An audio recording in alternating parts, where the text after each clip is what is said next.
everybody. Welcome into Tree of Life Oracles. This is the reading for the week beginning for today, which is June 18th, Father's Day. And it's just for anybody who happens to find the message. Even though I'm doing it for this week to look at the energies, it's really timeless. So you can take the messages where they resonate and use them how they apply in your life. We're going to just take some general messages or general energies using the Work Your Light Oracle by Rebecca Campbell, and then we're going to clarify that using the Spellcasters deck, tarot deck, as well as the Legacy of the Divine tarot deck. And we'll just see what we have. Alrighty, so welcome in. As like I said before, thank you so much to those of you that watch the videos, that like, subscribe, and comment. I do have a pick a card that's based on shamanic journeying that I'll be putting up right, for you to view before the solstice. And some of them are a little bit longer, but I hope you'll enjoy those as well. I'm not going to do pick a cards super frequently, just simply because of the amount of, excuse me, time involved, but because it does take a lot and the camera dies and things like that. But anyway, this is, it will be coming up. Hopefully I'll have it uploaded by Tuesday, so that'll give you something else to look at. But for now, universe, guides, and spirits, what messages do we have for this community?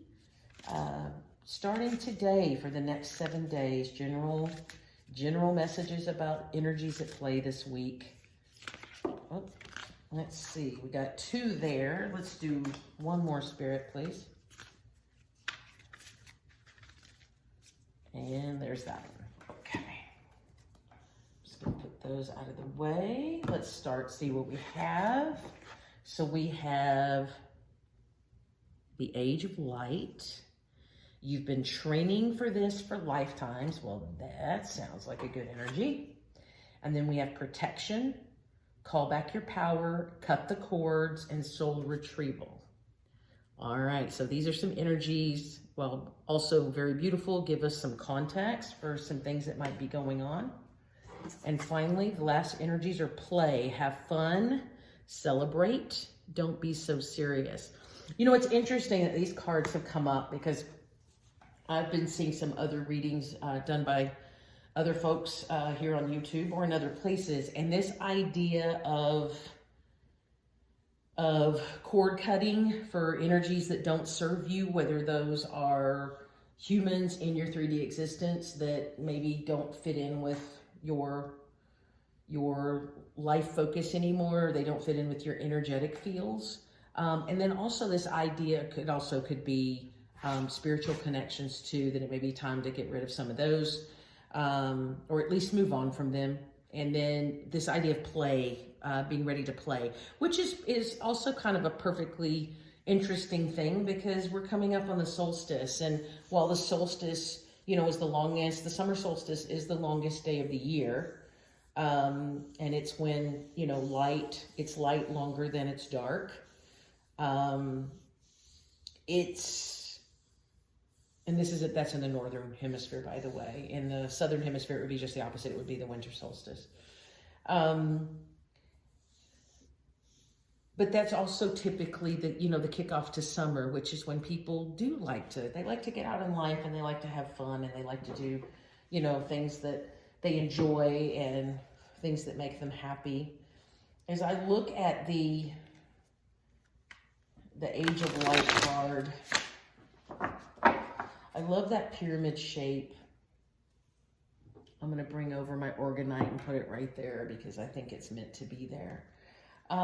Pyramids are super powerful. In sound healing, we actually use crystal pyramids and copper pyramids and things like that to over people's heads to allow the energies within their auric field to sort of coalesce and intensify. And the same is true when you go in pyramids. You get You get that physical intensity of that directed light or energy directing its way up. And if you see it on this card, you can see how it's coming up through her chakra field, her auric field, and up through the chakras. And then it starts to literally point toward the heavens. And then you have this emanation of energy moving up. Light and sound are powerful tools. They're powerful tools for healing. They're powerful tools for expansion of your awareness, of your soul. They will aid you in introspection and meditation because they help the flow of energies within your auric field, which is an extension of the chakra centers. They encourage that flow to begin to move. We start to have a flow of energy moving the correct way through the body at the right speeds. It increases your frequencies. And with increased frequencies, then we vibrate at a much higher field. And so when we're, doing sound therapy applications, that's how that works. But I'm seeing this with the age of light and this, you've been training for this for lifetime. So there could be somebody who's listening to this right now who also does sound healing, and that's what this or sound therapy, and that's what this is coming up. You've been training for this for lifetimes. Now it's time to activate it. I'm also getting that for anyone who uses any kind of directed energy in their meditation, whether you work on your Kundalini, manifesting Kundalini within, and then that's Kundalini rising is a very intense type of energy that you get by visualizing and by directing the flow of energy through the chakras you go up the chakra and then loop down to the chakra and come back up again. So it's a very specific, very directed form of energy movement through the chakras. And what will start to happen is you begin to speed them up.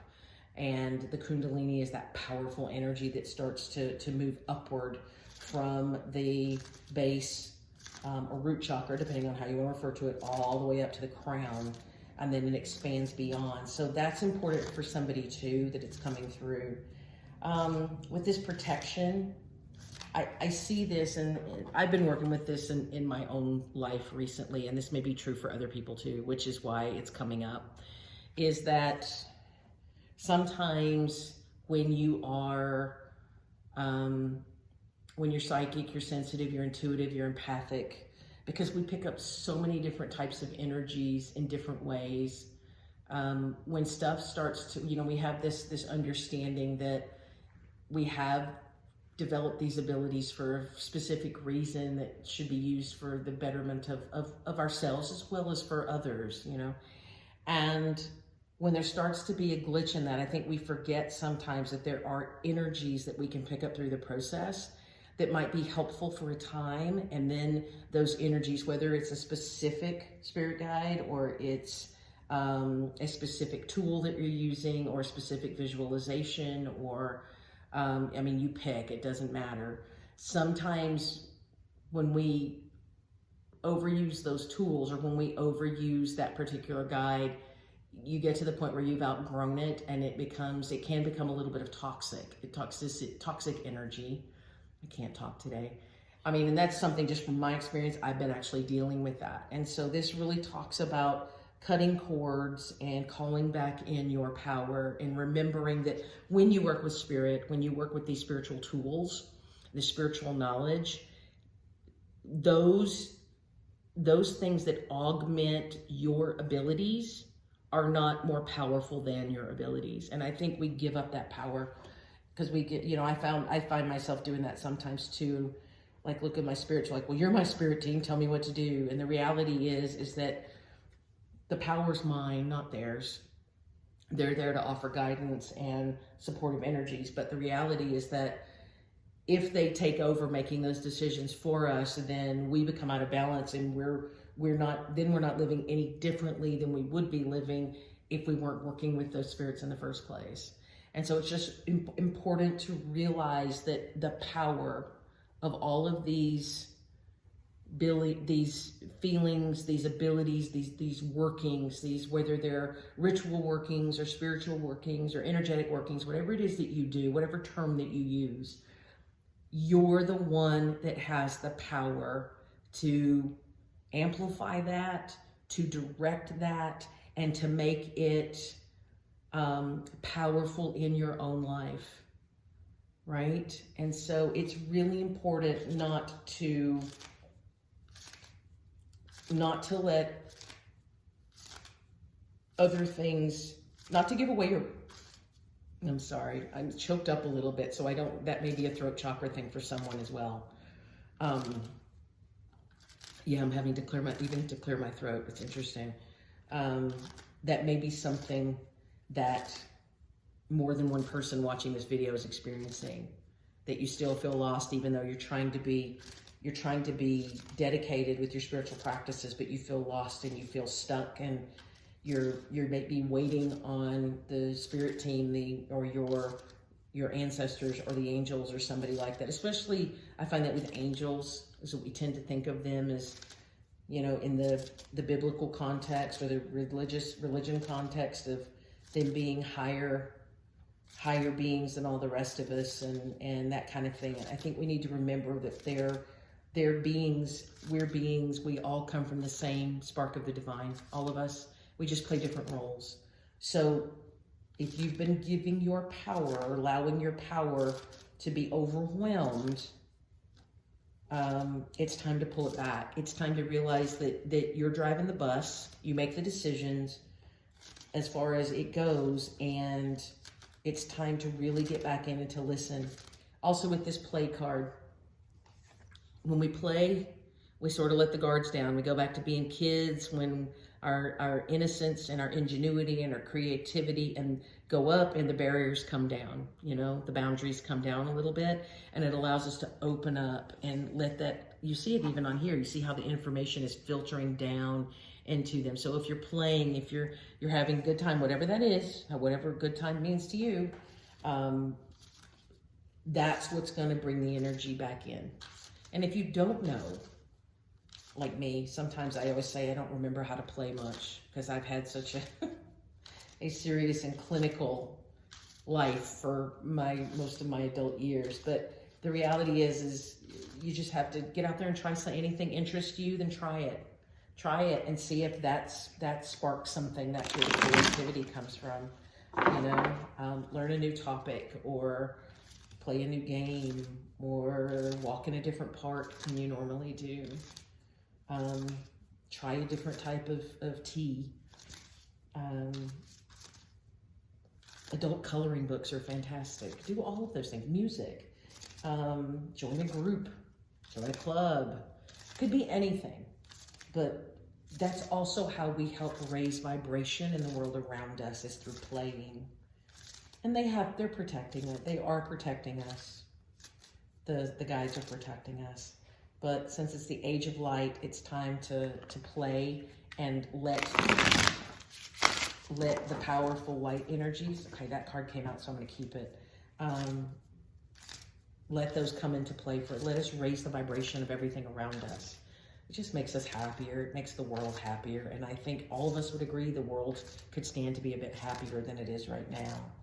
All right, universe, guides, spirits working with me. What other messages for this lovely group of folks here? Oh wow, look at that. Oh, that's fantastic. So look at this, the Fool. That's the taking the leap of faith part. That's the new beginning. It is a new beginning here. And this Judgment card, you know, Judgment is also about new beginnings, because you release the old, you release what doesn't serve you anymore, and then you move into the new version of the new and improved version of yourself. And then that comes, this is Six of Pentacles, and that's really about reciprocity. And I think, though, just like me, I think a lot of you have the same issue. You're probably really good at giving, but maybe not so good at receiving. And so now is the time to move into this age of light, understand that you're protected. Let's create that new beginning. Let's play, let's have fun, let's celebrate. Let's don't be quite as serious. Let's bring joy and laughter back to the world around us. so that we can begin to receive some of these beautiful bounty, you know, of blessings from the universe and from the Earth Mother. Okay, spirits, are there additional? Yep, here's another one. All right, we have the Five of Pentacles.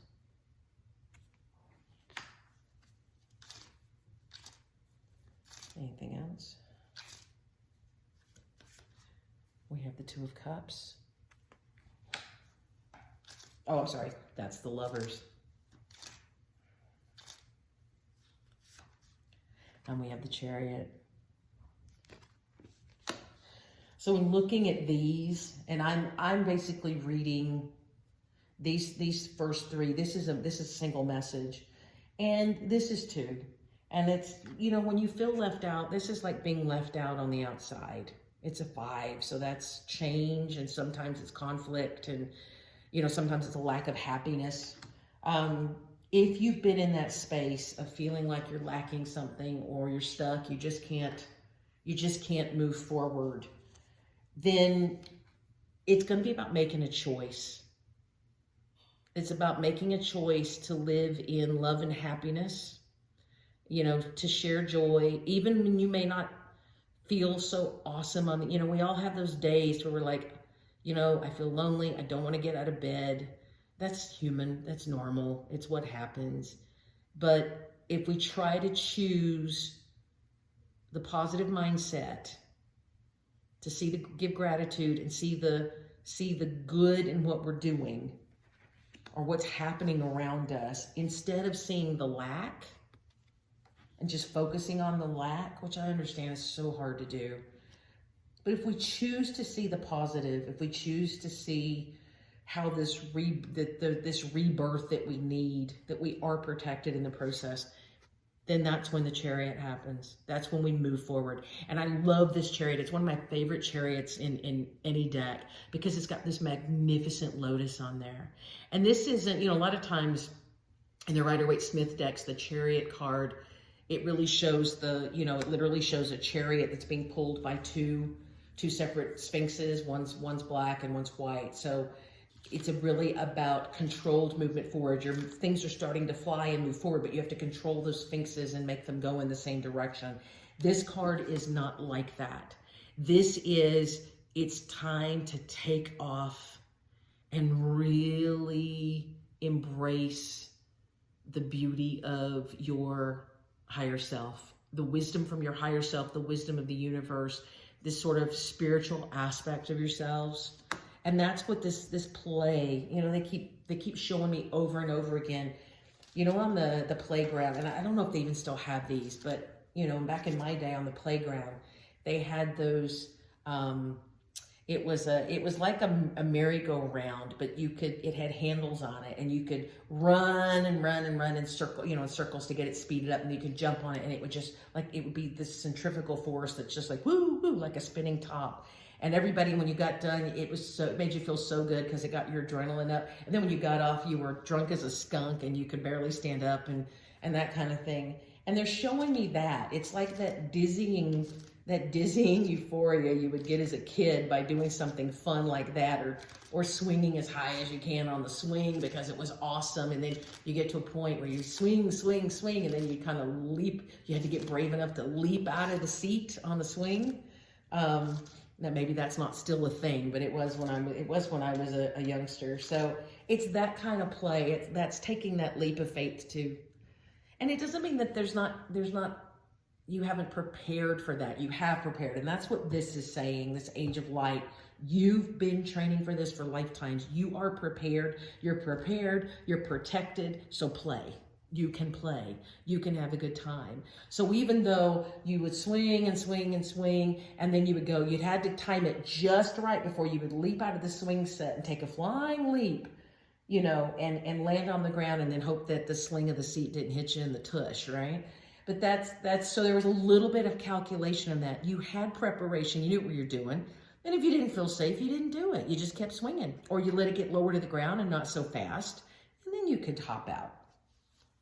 But that's what they're talking about. There's still some calculated risk. Taking the leap of faith isn't about, in this situation, it's not about do I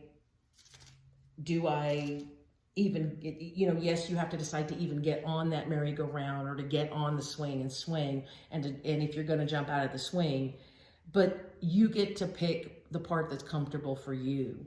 If you know, if the swing is only going like this and you hop out, that's okay, because you still prepared for that. There was still preparation.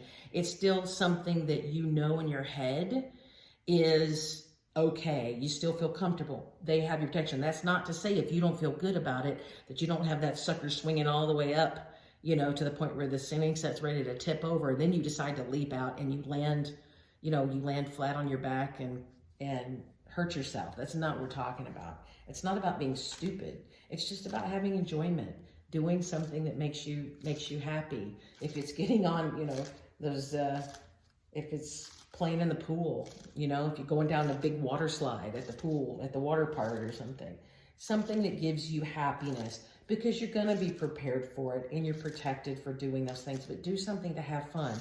Don't take a risk just to prove something. This isn't about proving anything. You don't have to prove anything to the universe, and you don't have to prove anything to yourself. It's just about enjoying it. Do whatever you enjoy. And if what you enjoy is reading a good book, you know, that's cool. Do it.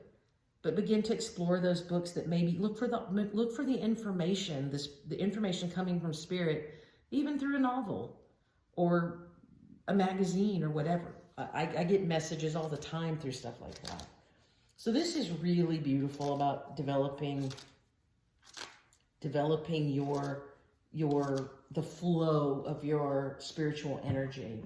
And I think that this card and this one really, they really hone in on that it's about letting that energy flow and letting it move forward and letting yourself find the messages and the information that you need in that exhilarating fun, you know? I mean, I know for myself, it's been a long time since I had exhilarating fun. And I think I'm this, you know, there are others out there like that as well. And so it's time for us all to kind of have a good time. You know, do something that kids would normally do and quit worrying about what it means. Spirit, let's clarify that Chariot. Give us some more information about this Lover's card and the Chariot in terms of choosing to move Spirit forward. Okay, let's see. So that's the Five of Cups, and we've got the Five of Pentacles. Okay. What else? One more. What about the Five of Cups? The Four of Coins. So with this Five of Coins is a little bit different. Usually in the Rider-Waite deck, you see the Five of Cups with, you know, the universes, or God, if you want to call it God, the universe is offering a cup with a hand, right? There's 3 cups on the ground that are they're there, but they're not quite within distance. And the guy's sitting by a tree, and there's a hand coming from the cloud to give the 4th cup to balance it all out. And he's completely oblivious because he's just staring at the 3 cups. And in this one, it's a little bit different. She's holding on to 2, but she's got 3 broken cups. I was talking about the 4 of Cups. And then the 5 of Cups is that you have 3 cups. In Rider-Waite, there's usually 3 cups that are spilled. And there's 2 cups behind him that he never sees, right? Well, in this case, she's holding on to the 2, but all she's worried about is the fact that those 3 broke, but she's still got 2. And what is 2 cups? 2 cups is that blending the partnership energies, the balance energies, remaining balanced, making choices. So she still has the ability to make choices, and she has the ability to stay balanced, even though 3 of those cups are gone. So this is another card about understanding this lack energy and how it can kind of terrorize us. And you see behind her, there's that little glow of light behind her. There's something better going on. She just is so focused on staring into the distance and all this stuff that's broken in her feet. She isn't really thinking about the fact that there's new ideas brimming and things like that. So that's just another message. With the Four of Coins, this is a card of stability. It is four, it's a card of stability, but in this case with the Four of Pentacles, a lot of times that has to do with trying to control things, controlling the outcome. And so I think what they're saying is if you want this beautiful, beautiful wisdom of the lotus and spirit to really come in and to really manifest in beautiful, wonderful ways that you can utilize and experience, you can't hold on too tight, and you can't just focus on what's happened in the past or what you've lost, because look around and see what you've still got. Okay. All right, let's see. Let's look at, let's clarify the Six of Pentacles, the card of reciprocity, Spirit. Oops, two popped out right there, just together. Okay. With reciprocity, we have the Eight of Coins. That's the card of self-mastery. And we have the High Priestess. So what that says is, because we have coins, which are cards of the practical, and then we have the High Priestess, it's about finding that there's reciprocity, being practical, but also staying in the spirit. And it's about keeping those things balanced. That's the way to truly be able to receive. Be open and willing to receive these gifts and be open and willing to balance them out. If there's been folks that are having a hard time, like this guy he's really studious. He's really studious. And a lot of times when we're first starting out on something, we are studious because we're trying to learn the rules and we're trying to learn the critical points and the aspects of whatever it is that we're learning. But then once you learn all that stuff, you got to just go into the flow, and then it intuitively starts to move through you. And you start to hone in this fantastic ability, whether that's from practice or it's just because there's that instinctive part of you that starts to chime in, and you're able to adapt and grow these abilities you learned at a much higher rate and in a much vaster way. It's like looking at, the levels of learning that you run into, is that when you get to, you start out and your learning is very conscious, right? You're very aware of what you have to learn, and you're very conscious of what you have to do in order to demonstrate that you know that information.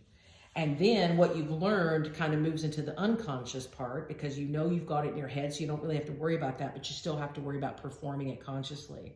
And then as you get toward, the end of that process, you get to the point where they're both unconscious. You've got the mastery, it's all in your head, and then your instincts are taking over and you're creating this beautiful magic. And that's allowing the reciprocity to come in. And I think with the play card too, it's really looking at us and saying, when you let go and you just, you have joy and you have fun and exhilaration, and you allow those limitations, those self-imposed limitations and those barriers and boundaries, that not the ones that we put in place to keep us safe and healthy around others, but the ones that end up becoming prisons for ourselves. It's the ones inside our head that start to imprison us.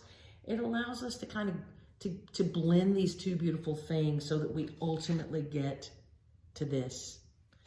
All right, let's see. Before we go, this is a pretty straightforward message. There's not a ton to clarify on this. Let's get one bit of advice here. I think I'm gonna pull from the Archangel Power Tarot, and let's just get a message, and to close this reading out for this week. I think we're in a good place, in terms of where we are. We've been through all this work, and it's time. I think in last week's message, It was about, it's time to, you know, things are starting to come in. It's starting to move forward. This is really where the rubber hits the road. You know, we're there. It's time to bring it all in full circle. But really, you got to be joyful and happy.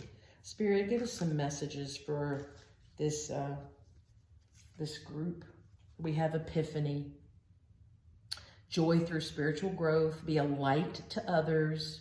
Answers that come through meditation. And I think this being a light to others goes back to the age of light.